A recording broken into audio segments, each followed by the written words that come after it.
Eyes on the horizon.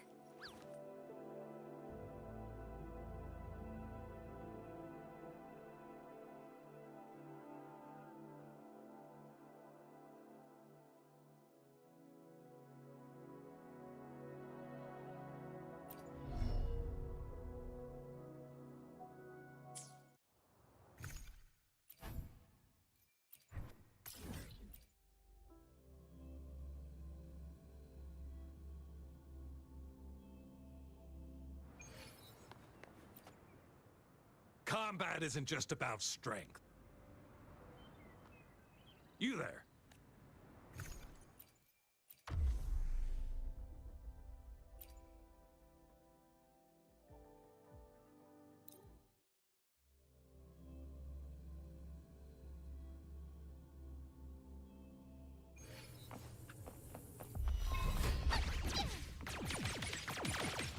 Squeaky, clear the way!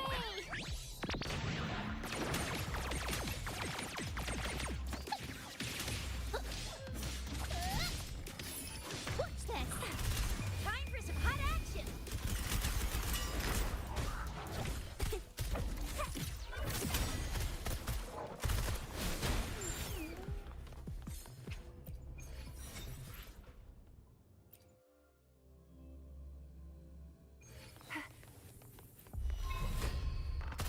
It's morphin' time!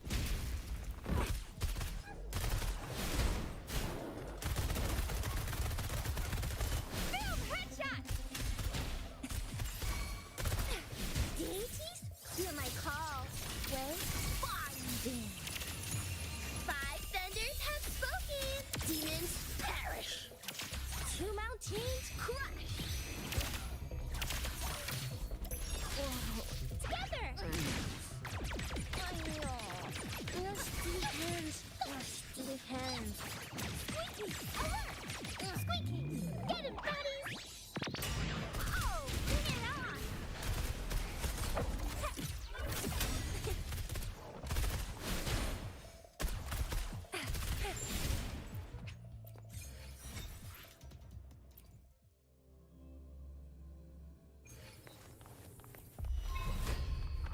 Time for some hot action!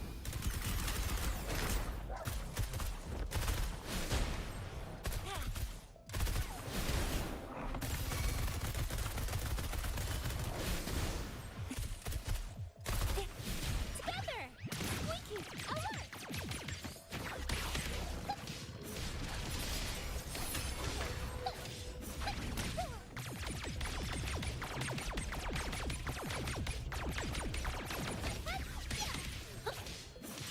What's this? Oh, bring it on!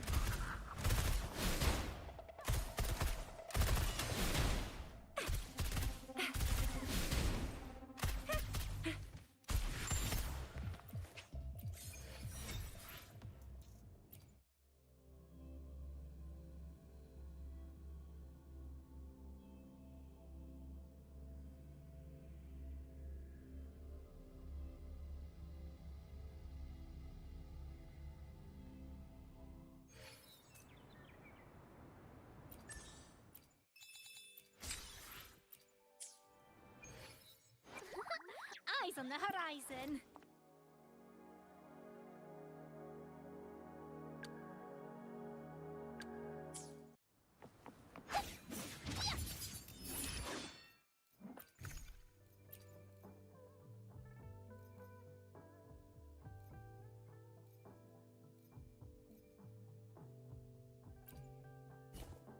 I alone will decide whether it's for show or for battle. Anything I can help you with? May I pray for anything specific for you? It would be my honor.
heading to the testing field. Be careful. Are we there yet?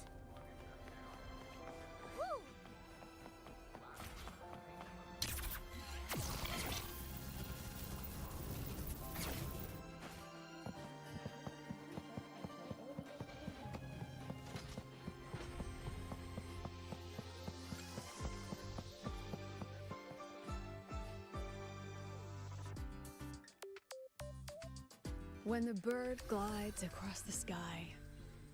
That song I listened to during my insomnia last night. The Renaissance do have an exquisite taste in art, but this melody just keeps my mind going. Not suitable for sleeping. Erase. Next, today's breakfast. Boyan style.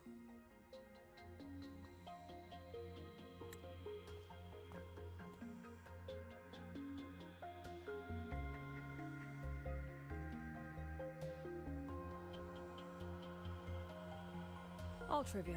Erase it too. It was delicious, though. Alright, looks like my guest has arrived.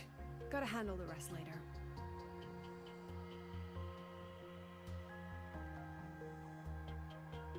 What? Do I look like some murmuring android to you?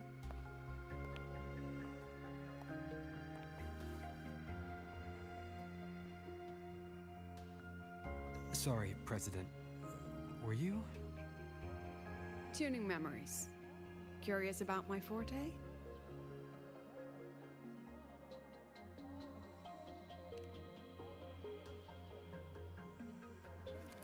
Everyone leaves behind frequencies on the objects they carry. My forte allows me to read and analyze that information. Those frequencies, in a sense, are their memories. I can read, analyze, and store them in my mind, erasing or adding memories at will. That's what I call memory tuning.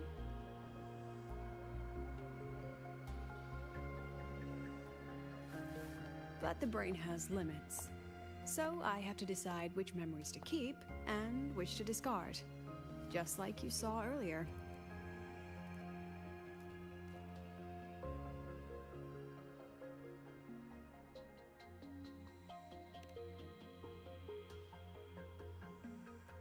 It's different from amnesia. With amnesia, memories might still return. But when I erase something through memory tuning, I erase the frequency entirely. There's no recovering it.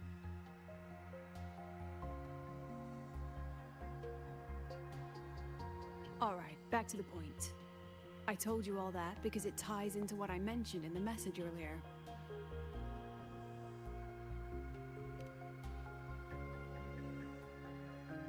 Correct.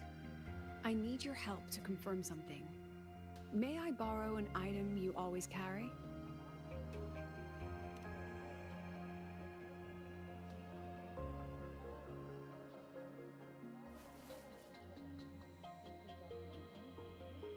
Oh, you still have it. Perfect. Objects with personal meaning carry stronger frequencies. Rover, I'll need to ask you a few questions. Let's begin. I have a general picture now. At the end of the celebration, you and Sigrika entered the dark side to solve the final riddle, and encountered another Sigrika. And you realized she was a fake when she said, "Should finding an answer really be so important?"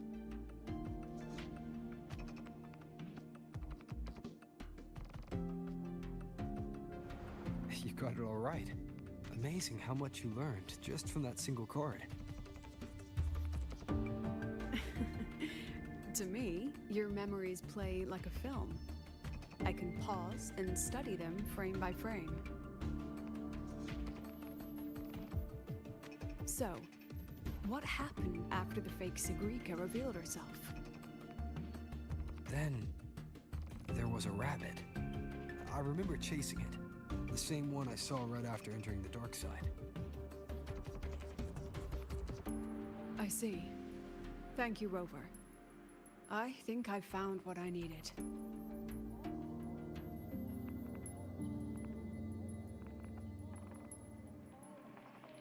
Remember when I said Mornier compared the frequencies and found that the rabbit was likely the root cause of the dark side anomaly? The rabbit leads those who enter the dark side to face what they fear and try to avoid. Just like Sigrika meeting her alter ego. Since then, the anomaly has persisted. Some students and professors have faced the same situation.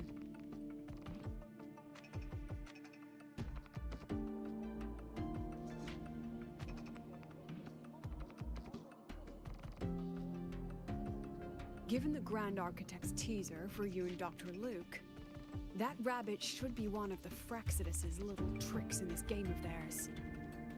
They harmed my students and colleagues with such despicable means. As the president, I'll make sure they get a taste of their own medicine. That rabbit is their pawn, which means I can turn it against them. We'll lure it out, capture it, and remove the anomaly at its source. Then, using my forte, I can extract information about the Fraxidus from it. But mobilizing the Academy's resources might alert our enemies. I need some more personal aid. Someone I trust, who knows the dark side well. And that's you.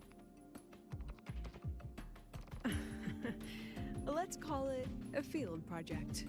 A joint study between a professor and her dear student.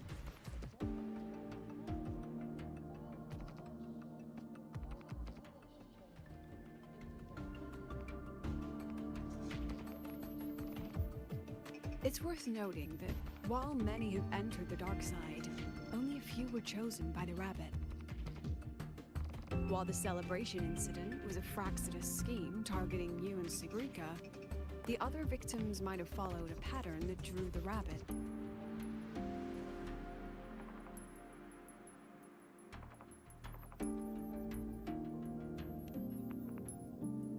Exactly. We need to find out what each of them did in the dark side and make comparisons. The common threads might be what attracted the rabbit. The Academy has already investigated the victims. Based on what we found, a few possible factors stand out. Like how long they stayed in the dark side, whether they entered with a strong purpose or desire, and whether they brought anything back.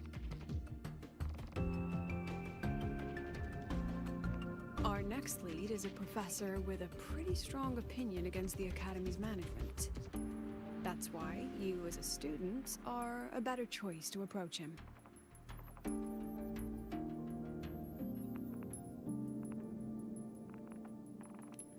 Not exactly. Some of his beliefs just don't align with the executive's ideas. Setting that aside, I'll support your investigation from the dark side. My forte will be essential to uncover what they experienced. Once you speak with him, try to obtain one of his personal items. That'll let me relive his memories in the dark side.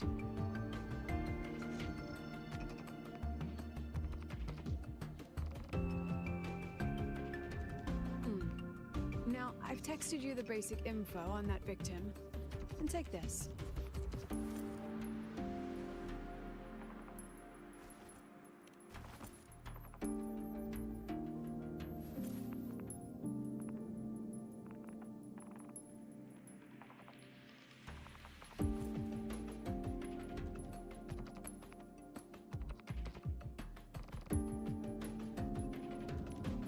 Don't underestimate this little mirror. It's actually a communicator. It's only natural for partners to have a private line, right? It's getting late. I'm already on my way to the dark side. The on-campus investigation is in your hands now. Oh, and check your phone. I've sent you a new message.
Squeaky! Alert!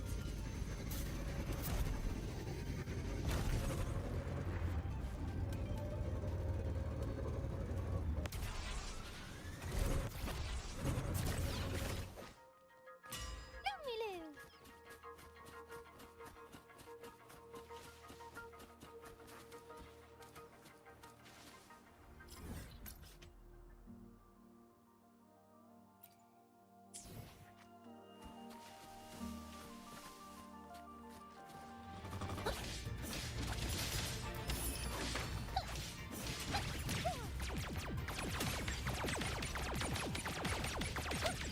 Squeaky! Squeaky! Get him, buddy!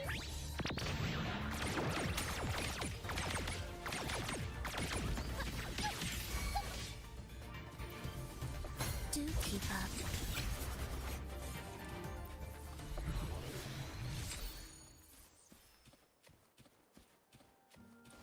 Reapproaching zone. Erase.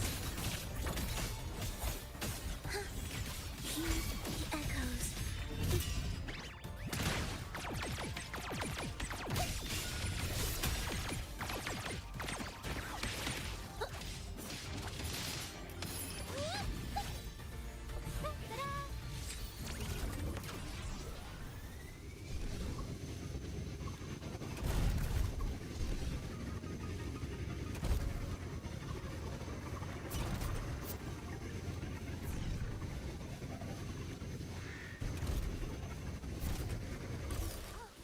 Good to see you again.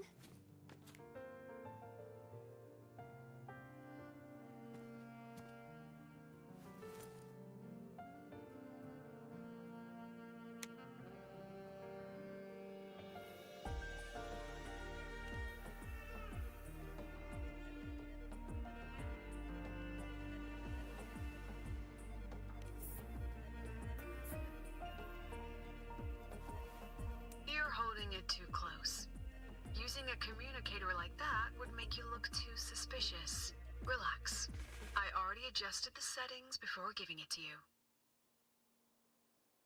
Just keep it in your pocket. The key is to stay calm and look natural.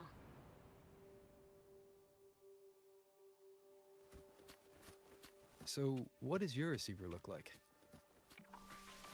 Why not take a guess? We have a winner. Nice association. Oh, good to see you again.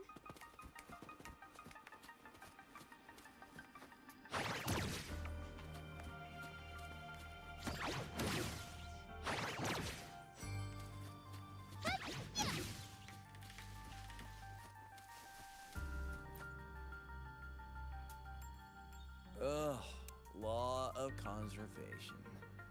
Then tell me, is the time between holidays and weekdays physically symmetric?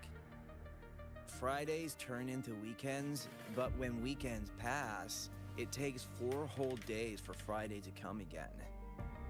Time clearly isn't evenly divided, is it? Maybe when they invented weekdays and weekends, they didn't think about that law. You know, science is rarely accepted by the masses at first. Anyway, we should probably focus on the back-to-school exam. I heard President Lucilla wrote the questions. Now just imagine our pass rate. Freshmen, you'd better be ready. Exam guides? You mean like notes, previous tests, or lecture reviews? Forget it.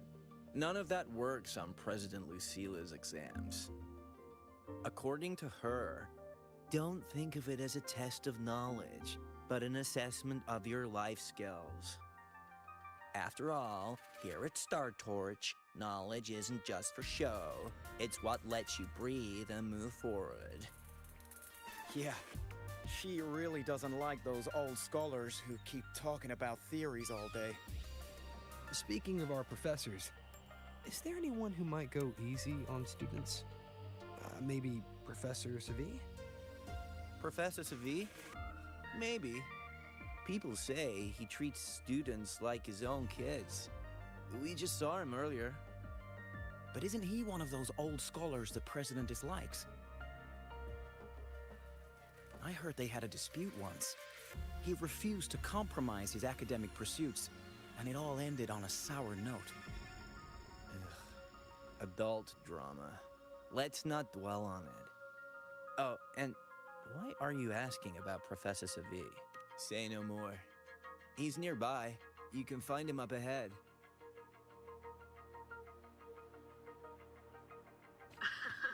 They remember it so clearly. Guess my speech on the opening ceremony wasn't a complete waste of time. Oh, no panic. I simply put together the professor's finest ideas for the exam questions, and added a little extra depth.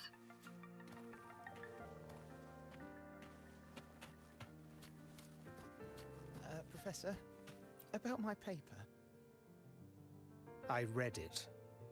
Aside from the title, the rest was mind-numbingly long and irritating, like a damn void worm. And don't you dare include my name in your acknowledgements. That'd be pure slander. That's all. The freshman. What is it? Well done. That voice? It's Professor Carl. You better answer him candidly. He's one of the tough nuts, just like Professor Savi. Savi? He's probably prepping instruments. The man seems to be trapped in his research lately. Ever since he got back from the dark side, he's been calling for its shutdown, saying no one should go in. Caused another big argument with the top brass. Why? Probably because of Lucilla and her merry band. They must have botched something and Savi caught wind of it. You're new, so you probably wouldn't know. Savi and I don't really see eye to eye with Lucilla. She's a fine teacher, but as the Academy's leader, hardly. If it's about scholarship, we have geniuses like Professor Mornier. If it's about leadership, we have investors with far more experience. And yet, she, an average resonator with no special expertise, is now carrying the Academy's future. Really? Ugh, forget it. Don't even know why I'm bringing this up with a student. Guess I've been bottling that up for too long.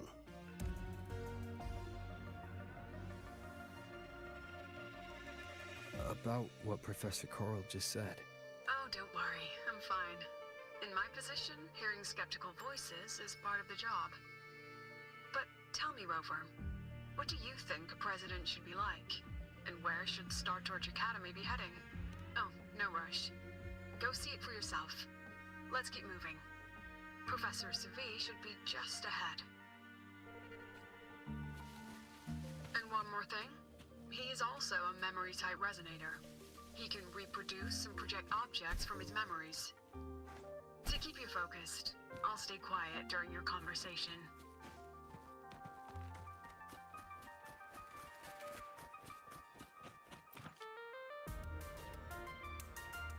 You're late. Did you bring all the materials I asked for? Hand me the recalibrator. What? My mistake. I thought you were my assistant. You are, have we met before? The Academy newspaper. You must be the student behind the success of the new solar ceremony, right?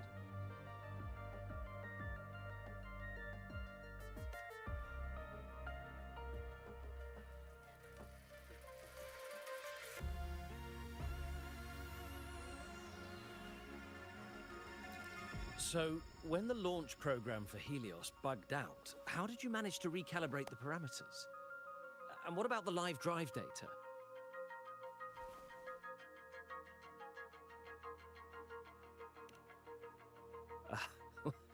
Watching a project come to life always gets me a little overexcited. I helped with part of the launch mechanism myself.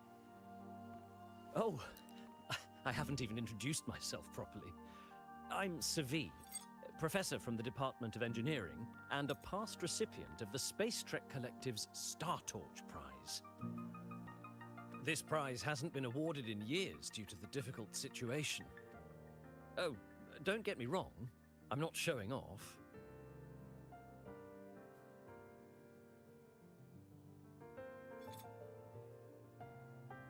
I keep it to remind myself that our science did make headway before. Though now... Anyway, what brings you here? Lucila mentioned that he's not on good terms with the management. I can't let him know I was sent here by her. Still, we're both victims of the dark side. Maybe approaching from that angle won't raise suspicion. I'm here to talk about the dark side. Sagrika and I had an accident there, and I heard other students and professors experience something similar.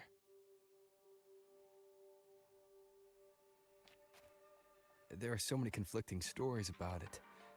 As someone who'd been there, I want to know if everyone saw the same thing. You've entered it too, haven't you, Professor?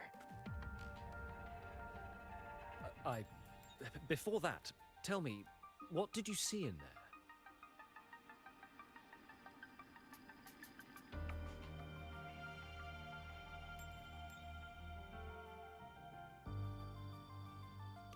Unfortunately, although I did enter the dark side once, I didn't see any of that. Still, with all these incidents, the place should be completely sealed, especially from students.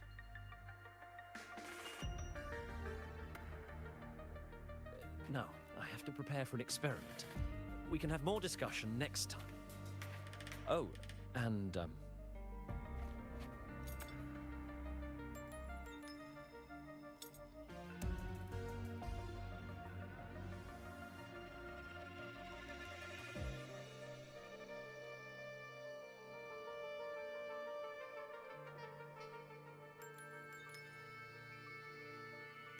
that medal's yours now. The Star Torch Prize may have been discontinued, but your contribution to the new solar ceremony deserves recognition. What we need now is another breakthrough in technology. So, take it as my personal acknowledgement.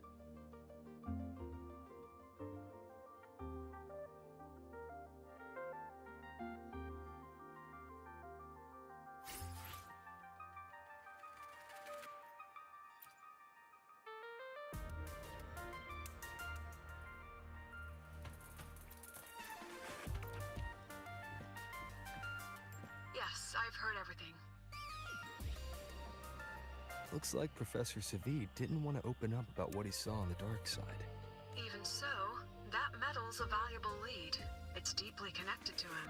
Please place the medal in front of the makeup mirror.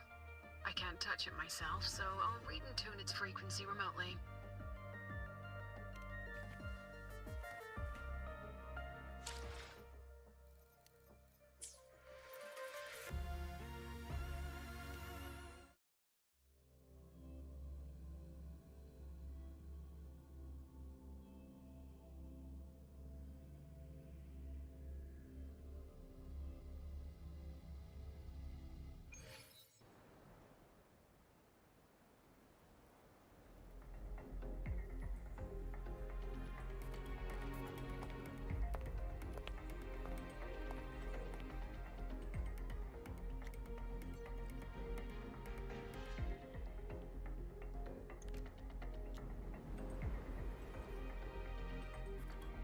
President, can you still hear me? Yes, the comms are stable. Let's begin. This is strange. I was setting up the room according to the riddle the Academy gave me, but now it's... Who changed the riddle? Who altered the scene? Could it be that rabbit the students keep mentioning? Either way, I should focus on restoring the room through memory projection. If a student gets misled and causes another accident, it'll be a real headache. So, This is Professor Savi's From what we just saw, he was one of the staff involved in the new solo celebration. He came here to restore the scene that had been tampered with. But... Something wrong? Not exactly. Maybe because I'm a memory-type resonator too. Something caught my attention. People think memory-type resonators like us are masters of memories and emotions, unshaken by illusions or insults. But no forte is perfect. When we pour all focus into manipulating memories, information floods the mind. That's when we're most vulnerable. The anomaly in the dark side preys on the mind. If I were a Fraxidus member, I'd strike then. Ugh, this projection won't hold for long. Let's move forward.